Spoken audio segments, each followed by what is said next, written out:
Vous savez, dans la culture africaine bantoue,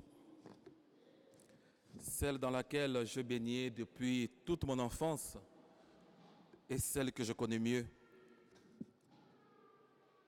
le rituel du repas commun fait partie des bonnes vieilles méthodes d'éducation au sein de familles. Le repas est toujours servi dans un ou deux grands plateaux. Aujourd'hui, chaque famille essaye de s'adapter à la modernité du XXIe siècle. Mais d'une manière générale, le repas est toujours servi dans un grand plateau et on se mettait tout autour du plat pour le consommer. En Afrique, s'engager à manger ensemble, c'est-à-dire à mettre les mains dans le même plat, est un signe de fraternité. Seuls ceux qui s'aiment, qui se reconnaissent unis par le lien de sang ou qui reconnaissent leur appartenance clanique, ethnique, tribale, peuvent tremper leurs doigts dans la même sauce. Alors, deux frères ennemis ne peuvent jamais manger ensemble dans le même plat sans une réconciliation préalable. Parce que le repas est un signe de communion, est un signe de confiance, est un signe de sincérité dans les relations. À chaque repas commun, un pacte est scellé. Une alliance est renouvelée entre les membres, celle de se protéger pour la vie. Et quand on mange ensemble, on trempe le mets dans la même sauce, on met le mets dans le même plat, on se le dit mutuellement, nous mourrons ensemble, nous vivrons ensemble.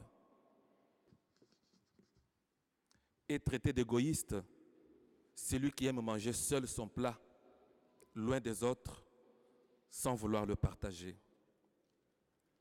Eh bien, frères et sœurs, comme vous pouvez le deviner, ces rituels ont pour but de provoquer une cohésion dans la communauté.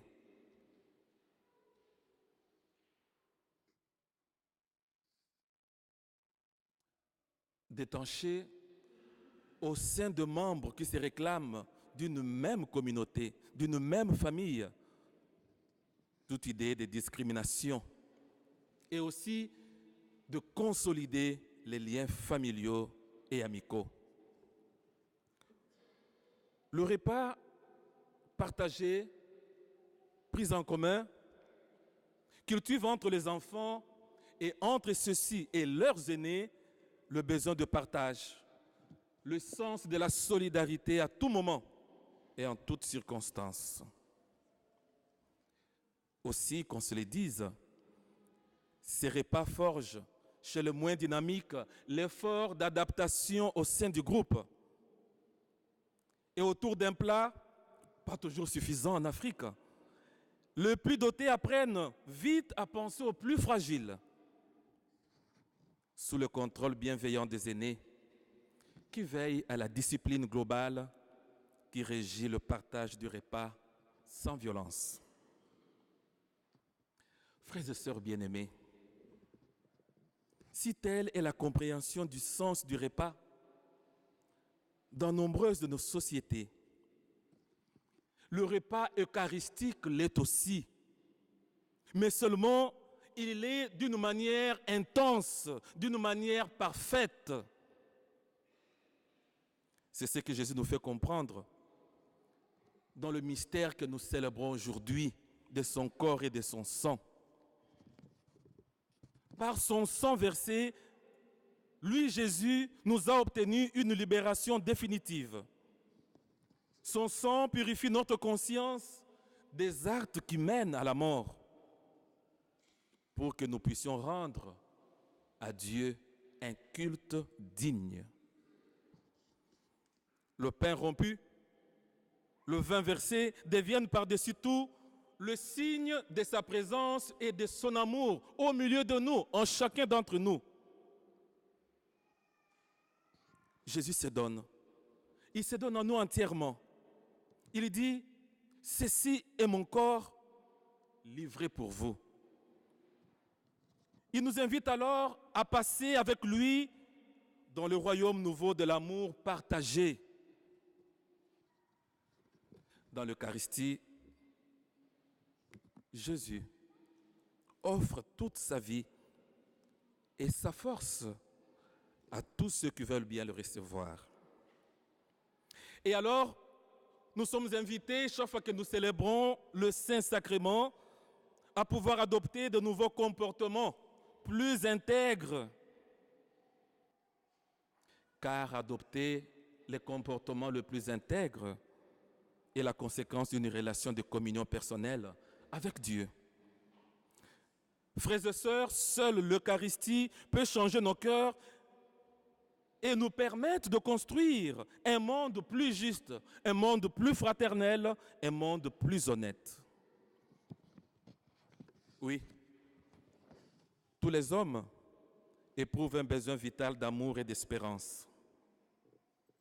N'être connu, désiré, attendu ou écouté par personne est la plus grande souffrance du monde d'aujourd'hui. Or, à travers l'Eucharistie que nous célébrons à chaque messe, Dieu nous aime d'un amour infini. Il nous fait dire et nous montre combien nous sommes uniques à ses yeux. Dieu nous fait déjà savourer avec lui les joies de l'éternité. Il nous fait dès maintenant choisir la vie. Mais comment accueillons-nous la grâce de cette messe? Nous devons nous en réjouir pourtant. Nous avons eu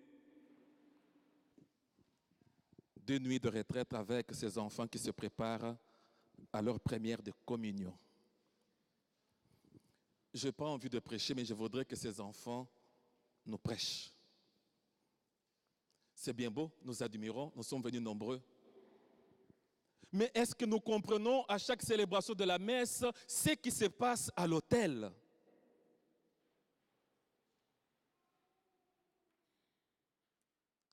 La messe ne commence pas avec la lecture de la parole de Dieu, ni avec l'Eucharistie. La messe commence par quoi, chers enfants? Oui, Héloïse. Il y a l'accueil, et puis, quand on accueille, on commence la messe, il y a le chant d'entrée. Qu'est-ce que le prêtre pose comme premier signe dans la célébration? Yann, le signe de croix. C'est dommage que dans nos assemblées dominicales, il y en a qui viennent à la messe, à la lecture de la parole de Dieu, de l'évangile, à l'offertoire ou à la communion. Et la messe finit par quoi, Mathilde? Le chant d'envoi. Par le chant d'envoi. Le prêtre bénit encore une fois, la bénédiction trinitaire, l'assemblée au nom du Père et du Fils et du Saint-Esprit. Allez, vous avez communion au corps du Christ, vous avez reçu la force, vous avez reçu les énergies, devenez des missionnaires dans vos familles, dans vos maisons, dans votre société. Allez, dans la paix du Christ. Mais qu'est-ce que nous ne voyons pas dans nos communautés, dans nos paroisses, dans nos messes dominicales? Une fois qu'on a communié, surtout les dames, je vous vois, on tire son caddie vite, on sait que c'est le marché. On n'attend pas la bénédiction. J'ai dit ma messe, c'est fini, je m'en vais. Avec les enfants, nous avons réfléchi, nous avons dit, si nous recevons une invitation du président de la République, Macron, qui nous invite chez lui, il dit bien, vous venez manger à 12h30 chez moi. Qui est ces parents qui se permettraient avec ses enfants d'arriver en retard? Et puis, il dit bien, je mange, je n'attends pas le dessert, je n'attends pas le fromage. Eh bien, Macron, excusez-moi, je rentre. Qui? On s'est dit, le service de protocole nous dira, eh bien, le président est encore là. Où allez-vous, madame? Messieurs, attendez, ce n'est pas encore la fin du repas. Et quand on vient à la messe, pour celui qui est le roi des rois, le président de présidents, on se met à voir nos montres. J'ai laissé un rôti dans le four.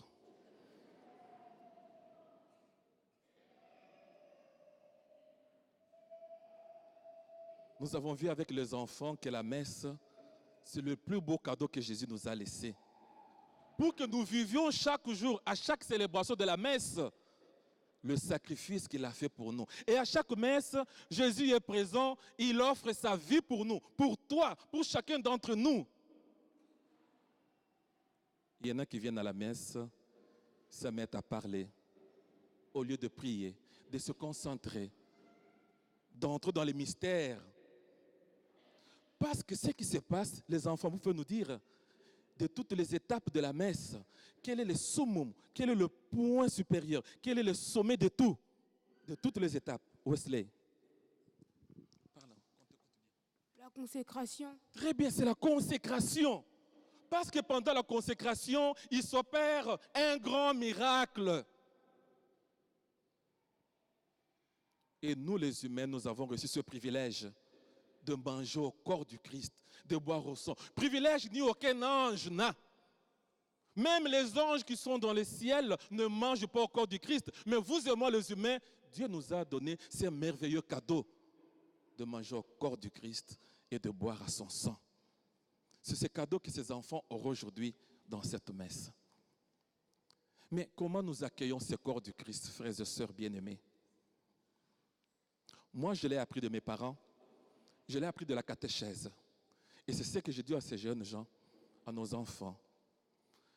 Puisque c'est le roi des rois que je vais accueillir, je me prépare. Je viens à la messe, au moins 5 minutes avant, j'ai le temps de faire la paix, le silence dans mon cœur, de me préparer, de relire la parole de Dieu, personnellement, avant d'écouter l'homélie. Et après, je commence la messe avec mes frères et sœurs. Au moment de la communion, puisque je vais accueillir le roi des rois, le Seigneur des seigneurs, nous communions sur la langue où on donne ses mains. Mais parfois, qu'est-ce que nous remarquons dans nos assemblées? On vient accueillir ce roi des rois et je dois être en position d'accueil. C'est lui qui vient vers moi, c'est lui qui vient me visiter. Mais qu'est-ce que nous ne voyons pas quand nous donnons la communion à vous, nos frères et sœurs dans le Seigneur? Il y en a parfois, quand on dépose le corps du Christ sur leur paume de main, ils ont griffonné avec leur stylo. Ce n'est pas ce qu'ils écrivent. Seigneur. Et le Christ qui vient voudrait que tu l'accueilles. Tu disposes tes mains en forme de trône. La main gauche au-dessus et la main droite soutient la main gauche. Et avec la main droite, je prends le corps du Christ pour manger. Je ne sais pas pourquoi nous changeons de mentalité. Nous changeons des habitudes, des gestes simples, beaux, significatifs dans nos assemblées. Parce que les enfants me disent, vous nous dites ça, mais nous voyons les adultes que nous sommes. Ils font ça. Il y en a quand ils viennent communier, au lieu d'accueillir, on reçoit, on ne ravit pas. Il y en a qui nous ravissent le corps du Christ entre nos mains. On n'a même pas le temps de dire le corps du Christ, il a déjà récupéré. On se dit, mais il me ravit, on reçoit le corps du Christ, humblement et simplement. Il y en a qui viennent avec une main. Si quelqu'un vous donne un joli cadeau, de l'or, perles précieuses, je me demande si vous allez recevoir ces cadeaux avec indifférence, avec une main. L'Église nous dit, c'est le roi des rois. Fais-lui un trône avec tes 2 mains et prends avec la main droite, mets dans ta bouche.